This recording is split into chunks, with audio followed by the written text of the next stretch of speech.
Rolando Maran u zyrtarizua dje si trajneri i ri i Shqipërisë, duke pasuar Silvinion.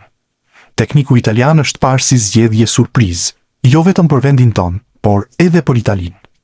Për këtë, La Gazzetta dello Sport publikoi sot një intervistë të veçantë për të njohur më tepër trajnerin e ri të kombëtares. Pse erdhi ky ndryshim në moshën 62 vjeç? Sepse kur Shqipëria më telefonoi, u emocionova. Ndjeva me njëherë se është një kombë me krenari të jashtëzakonshme dhe një ndjenjë përkatësie. Dhe tani, ku do të jetoni? Në Tiranë apo në Itali? Në Tiranë. Për mua, përvoja duhet të jetohet në këtë mënyrë. Të dielën do të zhvendosem dhe do të filloj punën time të vërtetë. Dhe qyteti është i bukur, me mikpritje të jashtëzakonshme. Gruaja ime, e cila është dizajnere, do të vijë e do të shkojë. Jemi mësuar. Gianni De Biasi, i cili e udhëhoqi Shqipërinë në Europian, fjeti me një karrige pas derës natën e tij të parë në Tiranë, nga frika e surprizave të pakëndshme. Paragjykime nga një epokë tjetër. A keni folur me njëri tjetrin?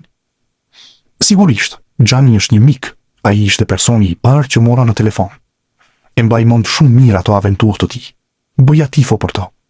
Ai më tha se nuk kishte dyshime, se po bëja zgjedhjen e duhur, dhe se Shqipëria kishte bërë zgjedhjen e duhur duke më zgjedhur mua. Kjo më bëri të lumtur. Çuditërisht, fola edhe me iglitaren 20 ditë më parë në Milanello. Nuk mund ta kisha imagjinuar se do të stërvisja ekipin e tij kombëtar. Le të zgjedhim një emocion nga këto ditë të para. Fanela e Shqipërisë, me emrin tim dhe numrin 28, si europiani ku duam të luajmë. Më va një ndjenjë përgjegjësie dhe gëzimi. Le të shohim udhëtimin. Si arrin nga Trento në Tiranë pas 27 vitesh punë?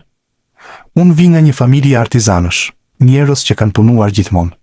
Babai dhe vëllezërit ishin në ndërtim, bojaxhin dhe panelin. Edhe unë jam njësoj. Nuk kërkoj vëmendjen dhe më pëlqen të punoj. Përvoja e parë si trajner ishte në vitet 1997-98. Ndihmës trajner i Silvio Baldini, te Kievo. Tani njëri drejton Italinë, tjetri Shqipërinë, dhe duket e pabesueshme. Ta pranojmë, sa i çmendur është Baldini në një shkallë nga 1 deri në 10. Jo aq i çmendur, më besoni. Ai ka një karakter shumë të fortë, por gjithmonë e di çfarë bën. Do të jem gjithmonë mirënjohës. Më premtoi se do të më çonte në Serie B, dhe një orë pasi isha në stol, më telefonoi. Pas 10 sekondash, ndalova së luajturi dhe thash po. Momenti më i vështirë dhe më i bukur në këto vite si trajner. Më e vështira ishte në Genoa, kur kishim 22 lojtarë që rezultuan pozitiv me Covid, pa siguri totale. Më e mira ishte debutimi ynë në Serie A, Roma Catania 2-2, në gusht 2012. Ne po fitonim duke luajtur mirë. Ata e barazuan rezultatin 2-2 në minutën e 91, dhe në kohën shtesë ne goditëm traversën me Castro. Provuam se shkuam atje për të fituar, jo po të marrë një pikë. Një gjë që keni mësuar në 10 vitet e fundit.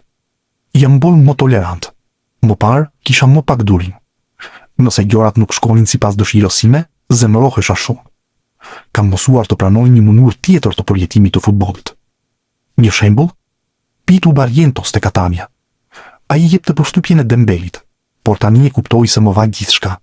Ose më saktë, gjithçka që kishte. Lojtari më i madh që keni stërvitur ndonjëherë është Papu Gomez? Është e vështirë të përgjigjem. Papu, Barella, Serna, Nainggolan, Almiron, Pandev në fund të karrierës së tij. Pra, si është të stërvitësh Nainggolan? Një spektakël.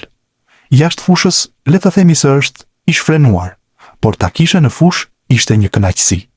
Ai të bënte krenar. Tani, çfarë arritjeje do të bënte krenar për këtë përvojë me Shqipërinë? Qëllimi është të kthehemi në Ligën B, në Ligën e Kombeve, dhe të kualifikohemi për Europianin. Ëndërroj të arrijë rezultate të shkëlqyera dhe të shkruaj një faqe në histori. Falenderoj presidentin e Federatës Duka për zgjedhjen. Stadiumi i Tiranës më la pa fjalë, mezi pres të stërvis atje.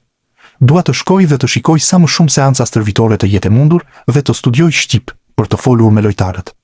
Do të doja të stërvitja në mënyrën që bëj gjithmonë, proaktiv, vertikal dhe luftarak.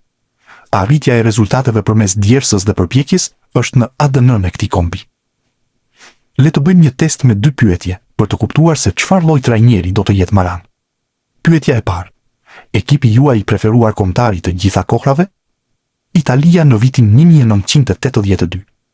Isha 19 vjeç dhe doja të bëhesha futbollist. Mosha e duhur për ta vlerësuar. Pastaj Holanda e Cruyffit. Ata luanin një stil kaq të sofistikuar futbolli saqë ne fëmijëve na dukej si një ëndër. E dyta, lojtarët tuaj të preferuar sot? Ata teknik. Le të themi Pedri, Olise dhe Mbappé.